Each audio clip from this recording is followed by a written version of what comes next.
Good afternoon, everyone. Thank you for joining us for today's chat, which culminates the Theologies of Care virtual series. I'm very emotional thinking about it, just saying that. I designed 6 conversations to introduce a basic lens of faith values, principles, and ethics that would offer a theological grounding for compassionate, authentic reproductive healthcare equity, the CARE. I am Dr. Dora Mohammed, consultant for Theologies of Care at Faith in Public Life. Theologies of Care is a new initiative at FPL launched last December during Wake Forest Divinity School's annual Hatch Symposium. The aim of the initiative is to inspire more educational institutions to commit to including comprehensive reproductive health narratives in their student life, campus programming, and credited coursework as a pathway to equip the formation of faith leaders who can offer non judgmental spiritual care and accompaniment for reproductive health care decisions. Today's theme amplifies the value of centering Black women and our experiences in comprehensive narratives of reproductive health equity amidst April observances of Black Maternal Health Week and Sexual Assault Awareness Month. The chat is disabled for the purpose of allowing you to immerse yourself in deep listening to our conversation today. I invite you to join me as I have the distinct and humbling honor to delve into some of the grounding principles of womanist theology and ethics with one of its pioneering scholars. Reverend Dr. Emily Towns is my conversation partner. Let's dive in. But before I begin with my questions, I just want to ask Dr. Towns if there's anything that she'd like to say to our listeners. Well, good morning, good afternoon, good evening, depending on where you are, and I'm happy to be with you. Thank you. Thank you so much. I want to start with your book, Breaking the Fine Reign of Death, Mm. African American Health Issues and a Womanist Ethic of Care. If there ever was a title that was the epitome of what we need to dive into, that sums it up. And I was particularly moved by your last chapter that's entitled Searching for Paradise in a World of Theme Parks. And so, just to help ground those who are being introduced to womanist theory, what can you share as the sort of the principles that lie at the core of womanist ethics as we begin this conversation? Well, um, womanist thought begins with the everyday experiences of um, Black females and female identified folk. Um, it doesn't start with theory. We can certainly go there if we need to, but I want to know what is it that folk are experiencing? Um, and that quickly evolves into looking at interlocking oppressions, racism, sexism, gender, class, sexuality, age, just any old way we show up in creation, understanding that it is not just one thing that Black women contend with. Mm, And it's not only for resisting oppression, it's also wanting to find ways to talk about full humanity, wholeness, physical survival, mm, um, emotional well-being, spiritual depth, mhm, um, and with a heavy emphasis on community and community building. mm, So it is not individualistic. mhm, Womanism is done in community, and particularly in Black communities that then reach into the other various communities that make us up mhm, as a nation, as religious bodies, whatever. Womanist thought is also a critique of the shortcomings of white feminist and Black mm, liberation, male-centered thought, saying you left us Lift out. us out. You Yes. left us out, but Yes. we will not stay out. And That's so right. the founders, Jacqueline Grant, Katie Cannon, Dolores Williams, Wonderful. were all very clear as they really founded this discipline, this way of Mhm. thinking, both Mm. within the academy and also within religious communities, Yes. that there's a voice that's being left out. And it's a strange thing because if you look at so many of our churches, majority of people in there are women. So Correct. how did you miss us? Like we right here. Don't you see us?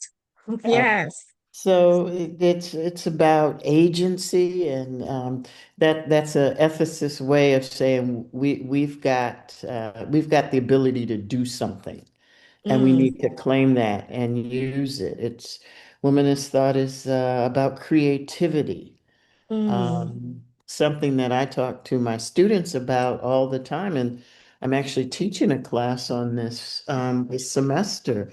mm, How do we combine spirituality and social witness mm-hmm, in order to be faithful folk in creation? mm, And all of it I think is wrapped up in this basic understanding that all of life is sacred. We need to act like it and live like it. mm-hmm. I think that's beautiful because to connect to how, when you began, it's almost as if, like you said, don't you see us? Like we're visible, we're very present, we're very active as Black women, but somehow our voices are muted so that you don't hear or even identify the sacred that is the Black woman, that is the Black female. And sort of there's this way of saying you're important, but only in this space that's delegated to you. So I love the claiming of we will not stay out. We're not waiting for you to let us in. We're going to build our own door. We're going to walk in. Um, I had a conversation this morning dealing with Black maternal health in Virginia and the concept of the village. And that resonated with me as you were talking about essential to Black living, survival, thriving is our community. And it is defined often as a village. And I wanted you to talk about the ethics of womanism where that reaches into that space. How do we define sort of for ourselves community from the womanist lens? Hmm. Well, I think one thing that is basic to community is a deep understanding that one, all of life is sacred. Therefore, the people who are in life are sacred as well. Mm, And so that means we need to approach one another with respect and mm, humility, mhm, with an open hand, not a closed fist. mm, And if we can do that, then we have the makings of coming together as people to form a body of folk who live that and mhm, demonstrate that mm, and reach out to others with an understanding that we're looking to include and not exclude. mhm. Um, we're not building social clubs. Yes. That's a very different thing, and social clubs are good things, Yeah. but they have a restricted membership. Mhm. Very Community exclusive. is not a restricted membership. It is seeking to welcome folk in, Mm, and to be a place of accountability, mm, a mm, place of caring and love, a place where you tell the truth. mhm, Um, and you understand that you bring others along with you in mm. that as well. So community, I talk about community a lot in Yeah. my work. I believe in it, but it is very hard to create and maintain. Mm. And so it takes work. It That takes work. work. It takes work. It takes intentionality. Mhm. Community just doesn't pop up like Topsy. You got to work at it Yep. and understand. The idea is not to get it perfect. It Mm, is to be humane, mm, and to understand very deeply that a lot of folk are walking on a similar walk, mm. and we're trying to get there. We're trying to get somewhere better than what we are now. So let's do that together. I love that. And I want to use that as an umbrella. I don't know what the right metaphor is, but definitely the intersection with how we then not just approach the healthcare system as it is as an institution, but the conversation that I had this morning was how community rooted healthcare in the Black community, particularly around maternal health, like Mhm, community care workers, the home visiting. Like there's some new paradigms now that try to implement our mhm, community care model within the Black community. And right now, there's a challenge. The fight is when the systems try to overtake the community rooted models, replace it, diminish it, dismantle it, mhm, all of the negative things. And because there isn't this understanding of the value of how community centers healthcare for us. mhm, mhm, Um, Talk to me about that because I listened to an interview that you did and you talked about that, talking about how we care for the world around us. And to me, that is sort of the centering of our community. It's not just I want to make sure I'm okay and I survive. It's we all looking out for each other, that community rooted model. mhm. What models of care, or maybe just share one model of care that emphasizes that from your book, Mhm. um, Breaking the Fine Rain of Death. Well, I don't know that I called it this at the Hmm. time. That book's a little old these days. Yes. So Hmm. I'm having to go back into the vault and call it up. Um, Or you can do a modern one, a more contemporary one. yeah, I think that I'd be You safer could do that. doing that Yeah, yeah. because I'm not so sure I would agree with some of what I said, may Did have back said then in the because book. it has Yeah. evolved. Yeah, it That's has good. evolved. I mean, one that really catches my eye and I think can be used. Well, let me start. Let me go Hmm. back. One Hmm. of the things I wanted to do in breaking the fine rain of death is to think through how can churches, particularly Black churches, be Hmm. a part of the solution of Black healthcare since it's awful. Our health is just not good as a people. And it hasn't changed since I wrote the book. Hmm. It's just as bad. And Hmm. how can that be? Hmm. How can that be? Hmm. Well, it is. So this is what we have to deal with. Um, but I think so. I believe in going small. I believe in local churches. I believe in community-based um, problem solving, something I saw in Brazil a good bit when I Hmm. visited the favelas, which in the Hmm. US parlance would be slums, is they all had um, community-based healthcare initiatives. Hmm. And in Brazilian society, doctors are fairly low on the totem pole in Hmm. terms of status. And Hmm. so what I found in these favelas is these group, and it was mostly women, going back and recapturing herbal solutions that their mothers used but didn't Yes. pass on to them, working with medical doctors who were seen as the lesser than to come up with communal healthcare models. Hmm. And so folks were getting the health care they needed. It just wasn't the traditional medical model. Yes. Yes. It was I an live in that interesting, space. it's really, it got me thinking, Mm. is there a way to not replicate that in the Hmm. US, but Hmm. to learn from that? And so Hmm. that's when I went back and started looking and discovered before the rise of the public health service, Black health was taken care of in Black churches.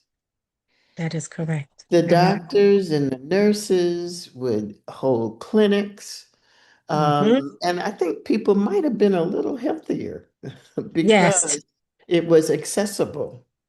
And folk didn't have to be afraid of what those people might do to them when they Mhm. went to a hospital. They knew those people.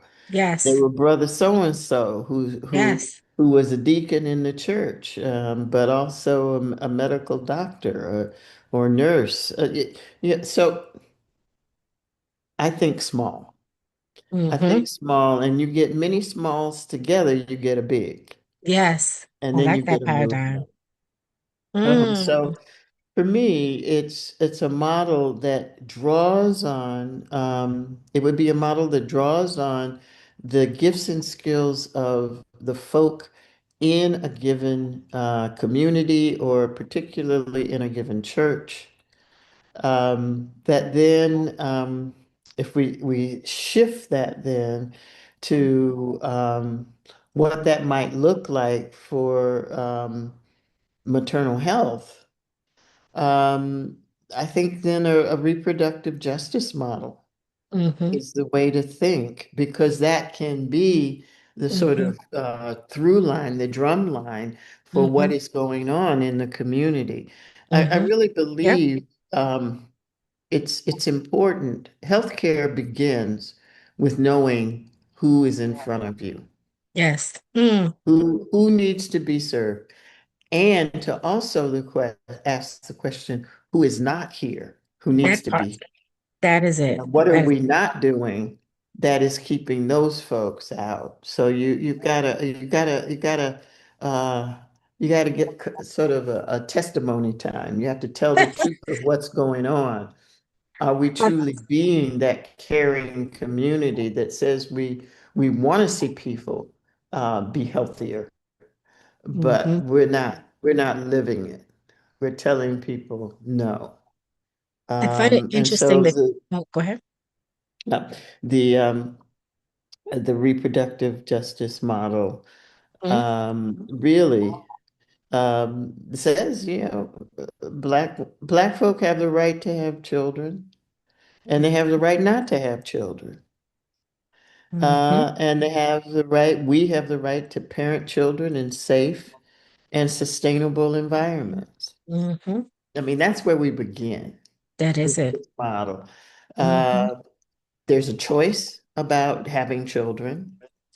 And there is a recognition, a demand, a base principle that Mhm. we have a right, children have a right to be raised in a safe and sustainable environment. Um, and it's more than just what goes on in an individual home. Mhm. It's a community looking Mhm. out for Mhm. the children in its midst. And Mhm. we've gotten away from that in so many of our communities. Not all, but Mhm. so many of our communities. Um,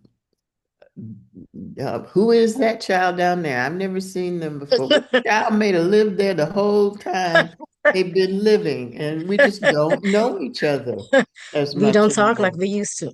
No, I we find it don't. interesting. I like that you brought in the RJ movement because last year, the 10th anniversary for the RJ movement, they had a gala here in DC, Mhm. and the mothers of the movement who coined the phrase RJ, those that were still with us, they had a private dinner beforehand, and they were remarking that what you literally just said in general about Black health, but specifically they were recognizing that it was like, why is it that Black maternal health is worse today than it was when we coined RJ in the Chicago hotel room? And it made us all think about how we've been navigating health and what are the things that we've been missing and what are the things that we do need to reclaim.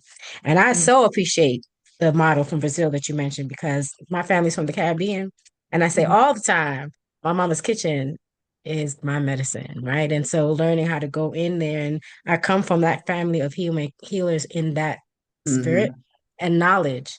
I don't have it all, but I have aunties that I call all the time. Like, this is happening. But I know to lean on that and trust that. Mhm. Mhm. And the other thing, whenever I get Western doctors, I vet them. Like, if you do not have an appreciation and understanding that I'm gonna be in my kitchen making a tonic tonight based on what you have diagnosed me with, and you don't have respect for the fact that I have a naturopath doctor, then you all need to work together, you will not be my doctor. Mhm. So that is always a premise. And I think so that's what you were talking about in terms of Brazil, like working together. You have the doctors and then you have the community healers. Mhm. And I think Mhm. that's so important. And I think it's missing. Um, might be a factor, not the whole thing, but just a factor. But that access to care, I want to delve into that a little bit because, again, this morning has been so divinely inspired and orchestrated that literally, again, was the conversation I was having this morning about maternal health here in Virginia. Because the Maternal Health Hub, I did a report in Virginia several years ago called The ABCs of Maternal Death in Virginia. And it was sort of research from a series of maternal health roundtables. And the A in the ABCs of death was access to care. And it was the community maternal health hub that was that model that springs from what you were talking about. And I think we make up these tra- really complicated trajectories of how to increase access. And when, if you just go and speak to the community, we know how to get to our people. We know we Mhm. speak to our people. And so I wanted you to really, in a sense, measure that in terms of today's, even though it's worse than when you wrote the Breaking the Fine Rain of Death. Tell me about the title, even. What was the title, Breaking the Fine Rain of Death? How did that come to you? Center that for us. That it's a redaction of a poem by Sonia Sanchez. Oh, okay. Um, Now you're gonna get me looking. I wish I knew that. I would have recited it because I will close out. I close out with a poem. I close out the virtual trust with a poem. So I have one, but it's not Sonia, and I love Sonia. Um, mhm. okay, so now I'm gonna look for that. That's gonna be a resource.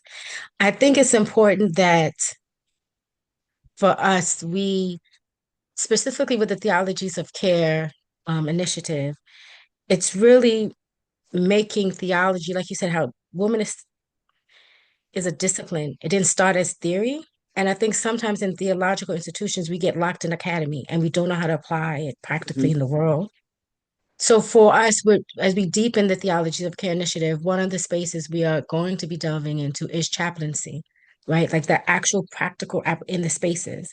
And so I did a little bit of research and I was like, are there any like defined clearly, explicitly, like I am a womanist chaplain, right? And there's a few, but again, it's emerging. Put it this way, it's emerging. And I think it speaks for me as a Black woman, similar to me vetting physicians based on how I know they would respect my mama's medicine or my grandmother's medicine box, um, to know that I have a space. This is a clearly defined, explicitly healthcare space and setting Mhm. that I know I can enter in without fear, as you shared, right? How do we create more of these spaces? And to me, that's what Theologies of Care centers. It's really forming faith leaders who can move out of the academy and into the world so that when they're interacting with people, we not only just don't do harm, but we actually curate healing. And Mhm. so I wanted, as I'm talking about all of these things, again, wanted your thought from the womanist lens of practical application. How can we understand how to apply theology, how to apply spirituality, really, um, in these practical healthcare settings, whether it's technically called the chaplaincy or not, it might be a school nurse. Do you know what I mean? It could be, Mhm. there's other spaces, but I think formal education, trains up chaplains, but I think it's more important to ground what it means to practically apply womanist theology in Mhm. care settings. What are your thoughts on that? Hmm. Well, one of the things that I spend a lot of time doing that students often don't know that's what I'm doing is asking them to not only think about what they just read, but think about how they can use what they just read. Mm, Um, and we'll throw in from time to time. So, what does that look like if you thought about your friends or your church or mm, your family or your friend or your partner. Yeah, what mm-hmm, does that look like? What does that pneumatology look like? mm-hmm. And once they have ingested the word pneumatology, which means spirit, it's a Mm-hmm. fancy way to say spirit. Um, One, you have to learn the language and then you can translate it. But then they can see the different ways in which they do and don't employ it, Mm, the idea. mm-hmm, And so, one of the things that I think is so necessary mm, is always think with two eyes. mm, One eye, what you're learning, mm, and the other eye, how are you going to use it? mm-hmm, And when you have both eyes going, I mm-hmm, think that's called learning and growth. mm, And when you've got learning and growth going, I think then you have something to give to others mm. uh, as a way of recognizing that we are actually wondrously made, I think is somewhere in scripture that Yes, phrase comes up. yes. Wonderfully made. Um, and out of that, um, we need to share that. Mm-hmm, We need to share it by how we treat others, mm, how we provide for others, mm, how we insist on remaining in connection with them, whether you call it community or not. If you don't want to use community, call it connection. mm-hmm, But whatever it is, shaped by the understanding that we just don't do this life by ourselves. mm, It just doesn't work that way. mm-hmm, Not well if you black and in the US most of the time. Because mm-hmm, even elite black folk need some help. I mean, you just can't mm. just show up Show up. and Yes, do your I'm with you. thing. Yes. You got to have some help to pull that off. And Mm-hmm, so for me, it's understanding that we must absolutely approach each other um, with humility and understanding, mm. or Oh, seeking understanding. mm-hmm, That whatever knowledge we have is not worth much if we can't share it, if we can't use it, and certainly if we decide we're going to hoard it. mm, That is throwing God's gift to us back into God's faith when we mm, hoard those things that we have learned and know we should share with each other. mm-hmm, And the mm-hmm, journey towards better health is one of them. mm-hmm. Um, Now let's it's center, how do we center the Black female experience in that space? Mhm. Um, I'm reflecting on a couple of things as you were talking. One, the model of cultural humility in those settings and sort of the work of bias reduction. So it's also how do physicians and healthcare providers and receive that knowledge from their patients? Again, putting it on, if I'm a Black woman sitting here in this space, what's the lens you're looking at me with?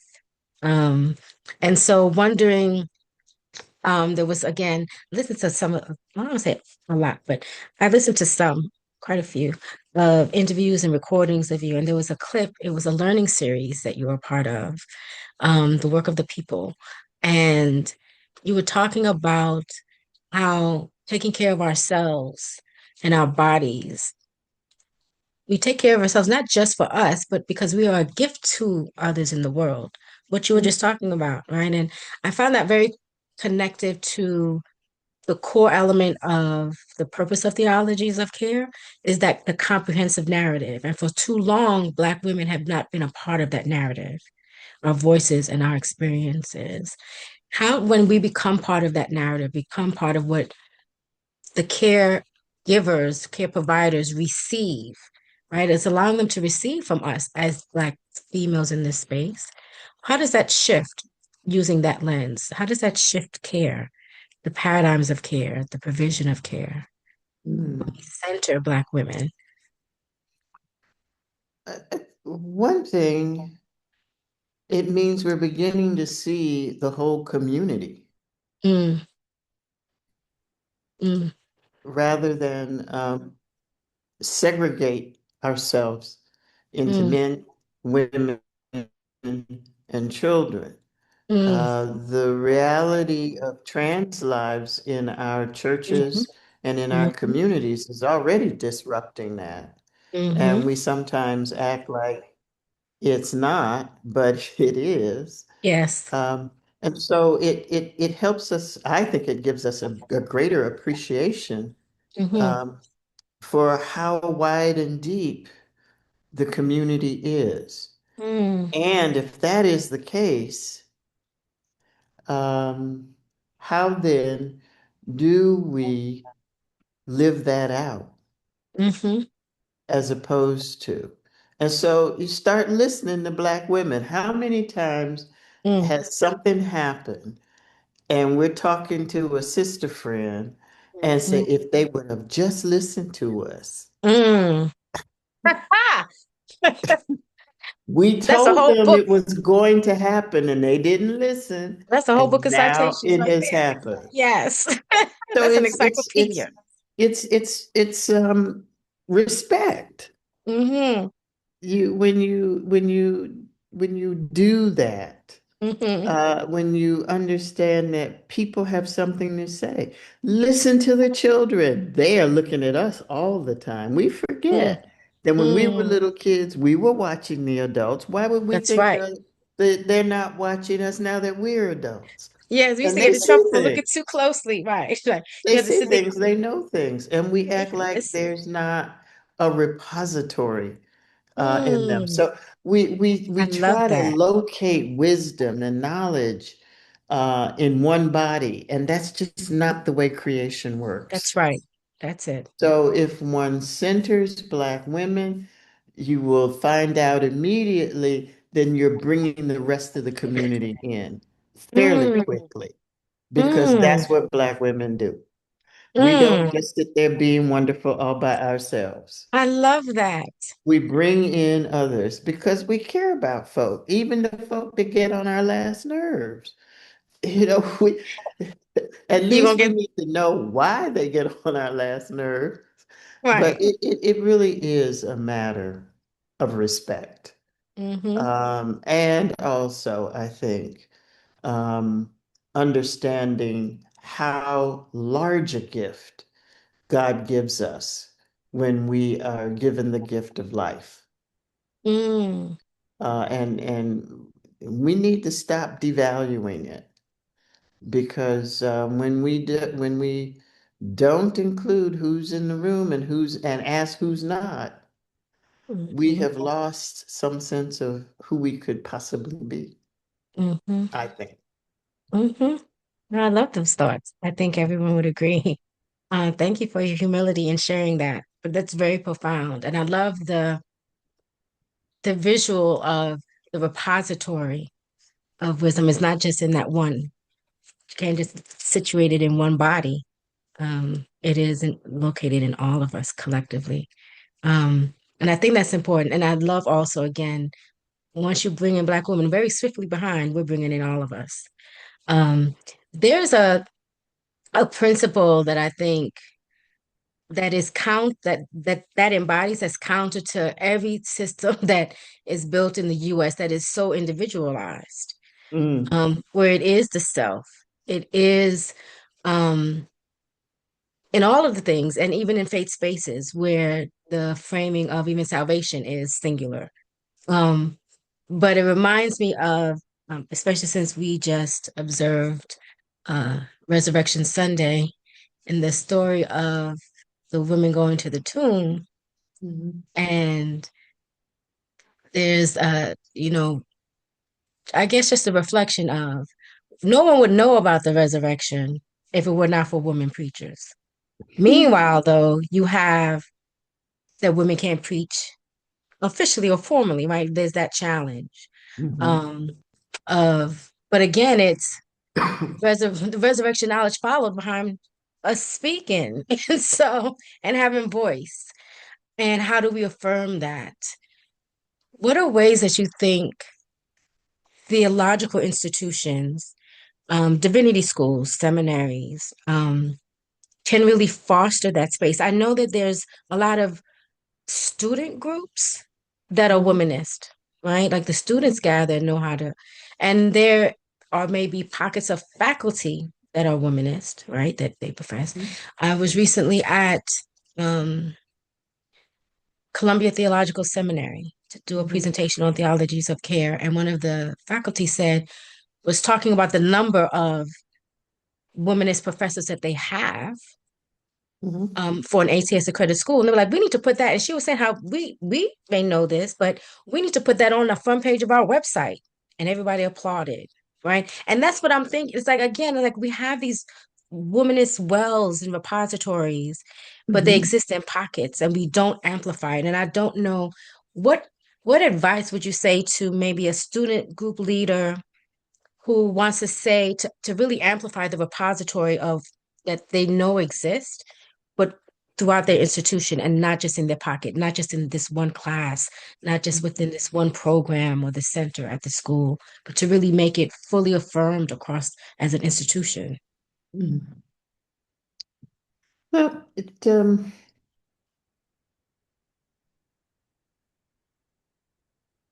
it's hard to say across the board because Hmm. seminaries have their own DNA, Hmm.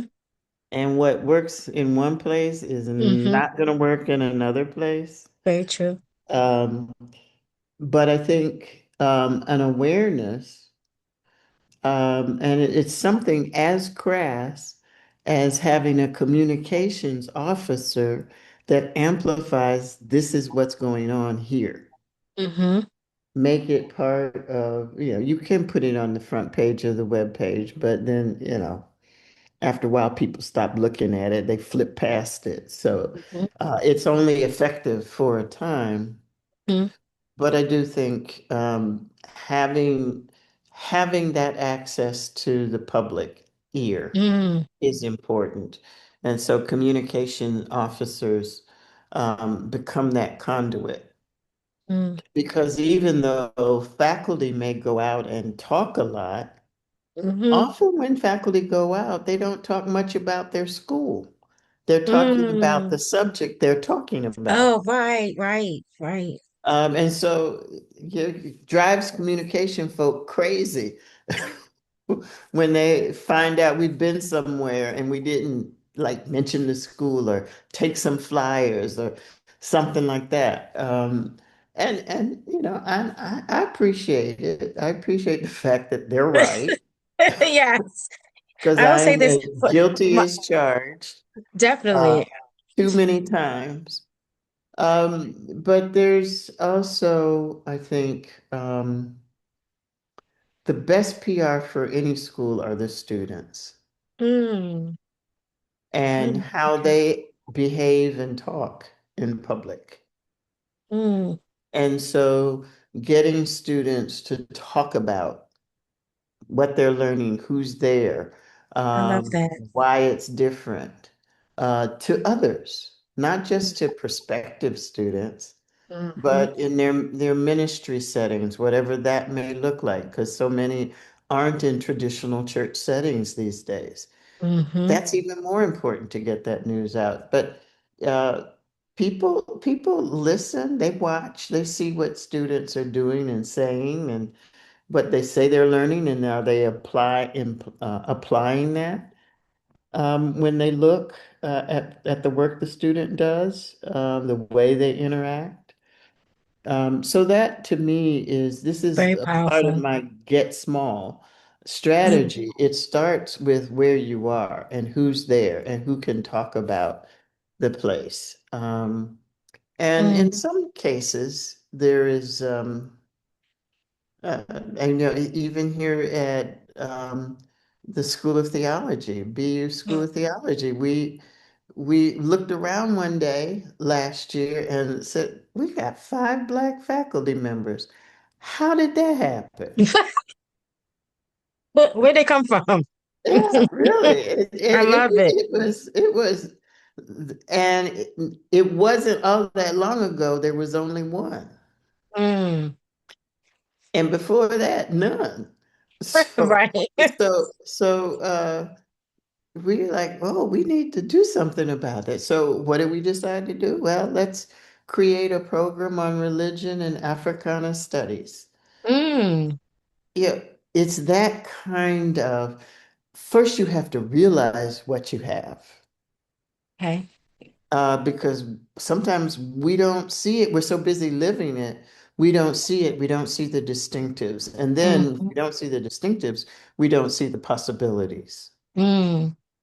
And that certainly is Mm. true, I think, when looking at something as precious as Black health through a womanist lens. We have to recognize what are the strengths we have out there already. People Mm-hmm. doing things, Mm-hmm. organizing things.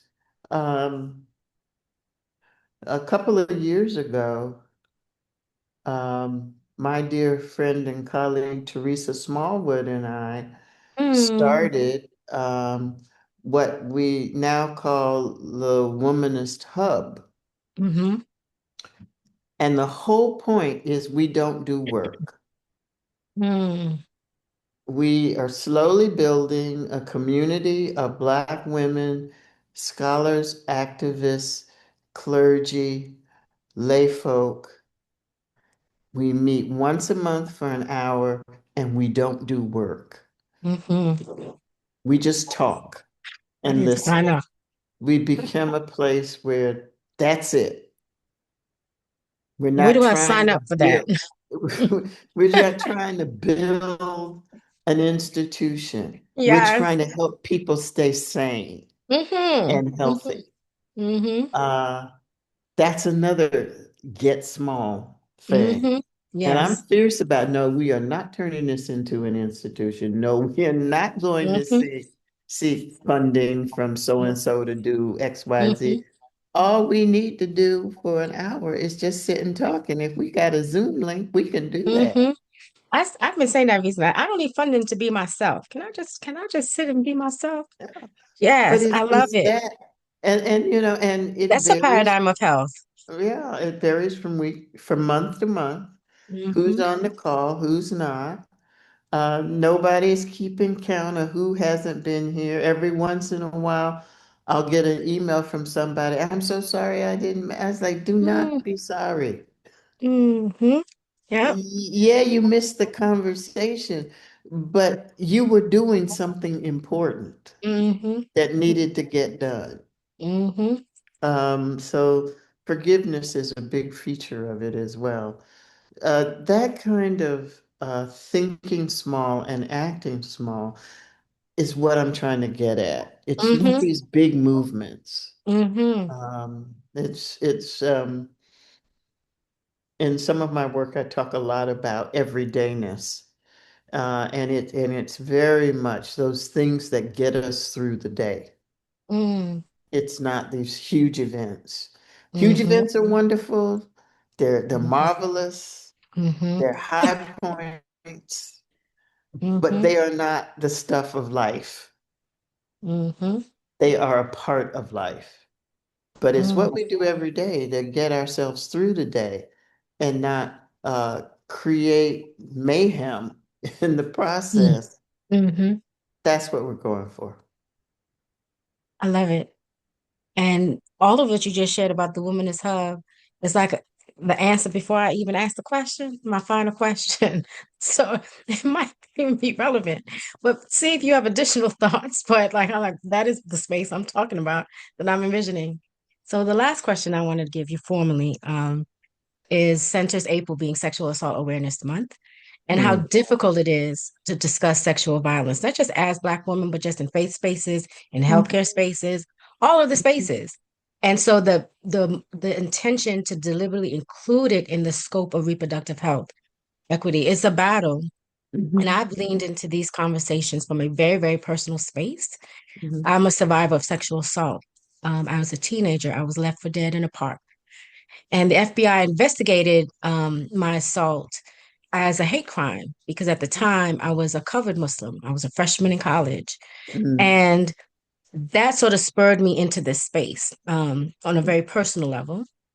And so I wanted to really pull up some of the facts that, and then circle back and weave that back into the intersection we were talking about.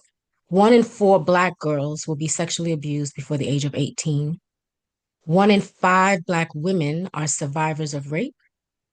75% of victims report some form of retaliation. Less than 8% of rapes are falsely reported. For every Black woman who reports a rape, at least 15 do not. Two-thirds report to informal systems such as family and friends.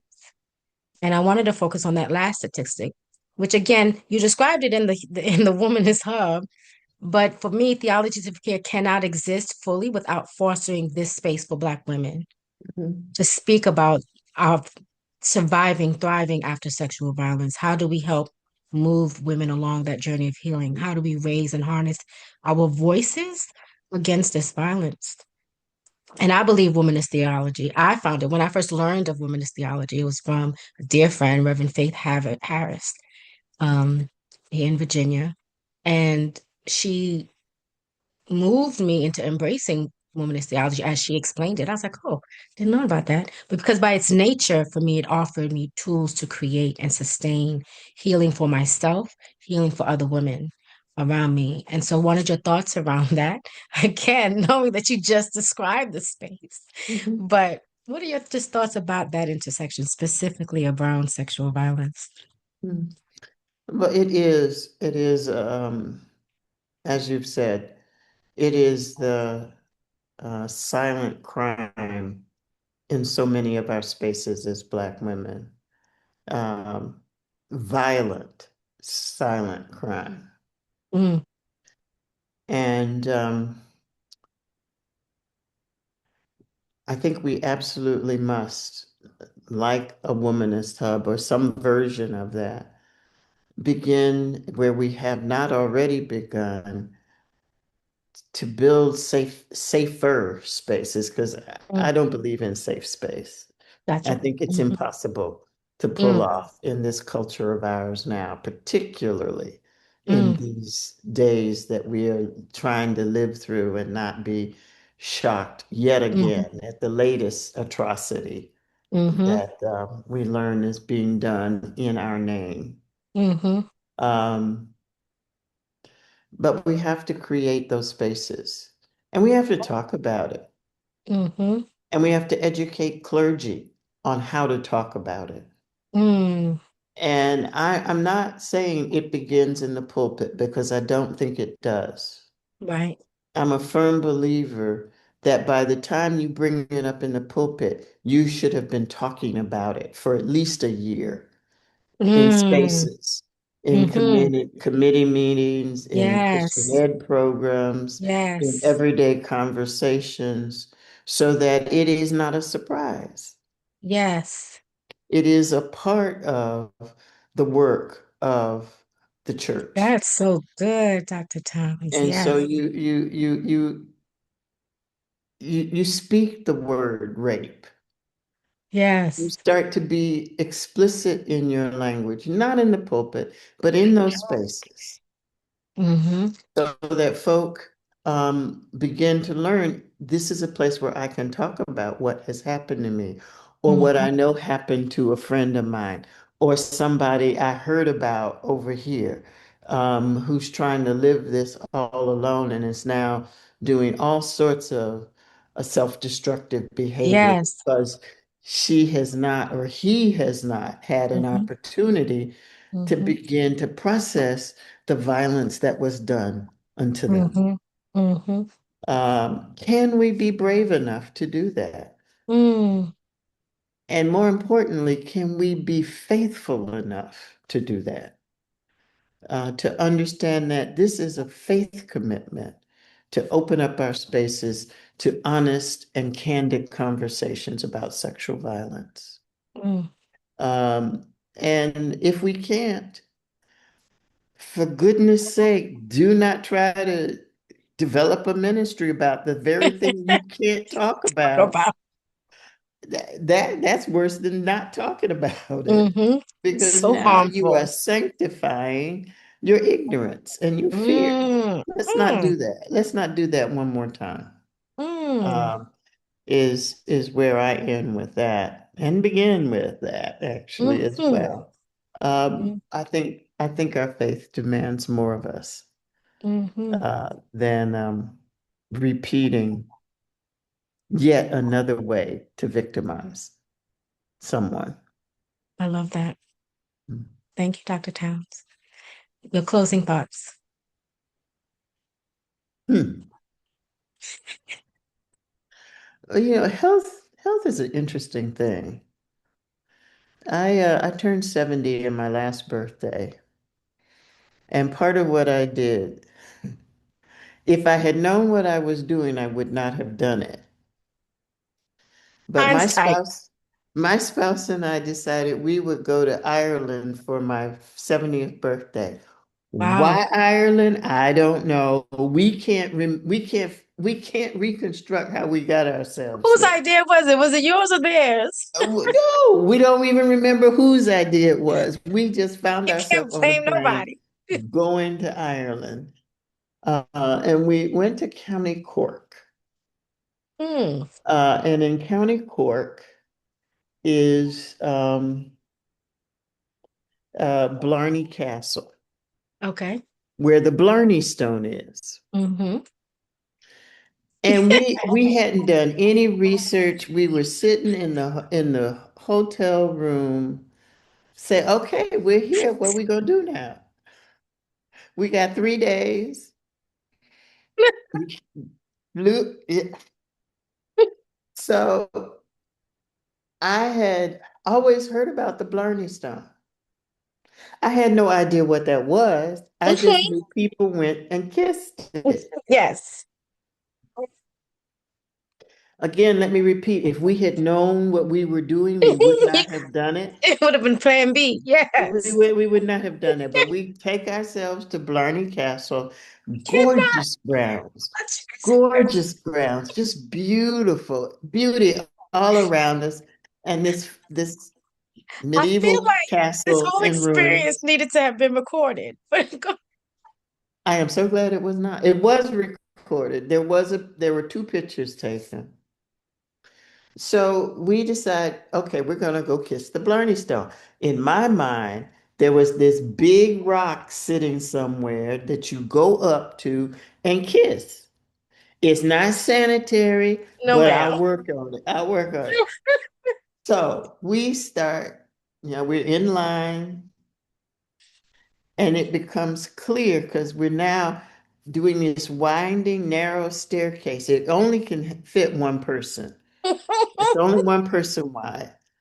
125 steps. We're going up the steps. My spouse is in front of me. This very nice, tall white guy is behind me. And the two Mm-mm. of them get me up the 125 stairs. Winding little staircase. You can't put 2 feet on Mm-mm. the same stair. It's so narrow. Mm-mm. Mm-mm. And I'm like, I'm not backing down now. I can't get back. You can't get down at this point, And right? I'm going to go up there and kiss that stove. We get we get up finally to the top, open air for the most part. I have a fear of heights. Mm. So I don't look down. I look out. I'm okay. And I'm Okay. looking for the Blarney Stone. I begin to notice at the far end where we're still, the line is sneaking around, people are getting down on their hands and knees. They're getting on their blacks. They're sliding somewhere Mm. and they get pulled out and Mm. and it becomes clear that's where the Blarney Stone is. Donuts. Hmm. Like, wait a minute. My spouse and I look at each other. I said, we have We didn't come sign this up for this. far. Right. We have come You this will far. do this. Right? So what it is the Blarney Stone is in a parapet where the only way you can get at it is to get on your back, have somebody hold you, hold the arm rails, No. and kiss it. And then they pull you out. Wow. There is no net. Oh When you no. look down, you Oh see the no. ground 120, no, 86 feet down. That's a whole act of So faith. if somebody doesn't hold on to you and you lose your grip, Mm-mm. goodbye you. Mm-mm. Mm-mm. Say goodbye But to you. I was Mm-mm. determined. I was Mm. determined. So both of us did the do, got up. Wow. I was so in trauma, I didn't hear that people were cheering. I had to, like I said, you didn't hear Yes, everybody I'm was so clapping and cheering for you. And I'm like, we're girl, surviving. I kissed the Blarney Stone. I'm never going to do that again. So they take pictures of you when you're first going down, and then also when I you're did see it actually kissing survive. the stone. Black health, women's health means we've got to take chances. We've got to Mm, take risks. We've got to be willing to explore those things that we never thought. And sometimes we do it knowing afterwards we would have never done that if we had known mm, what we were mm-hmm, getting into. But mm-hmm, health is like that, I think. mm-hmm, mm-hmm, Sometimes when we are being honest and truthful with ourselves, mm-hmm, it's taking those steps that we might not normally take because mm, it makes us uncomfortable. And we know mm-hmm, there's going to be some sacrifice. There mm-hmm. might be a good story. There Yes. might be a good story, The testimony time. Yes. but but if we had known, we would not have done it. But so much the better we are for having done it. Because Mhm. now I not only have a good story, I'm kind of proud of Yes, you myself. yes, you too. I'm proud of you too, Dr. Towns. Proud of you too. Because you know, I love that story. I felt like a better woman I love it. I love it. I after love I it. came out, not Right, while but I not was during. going down.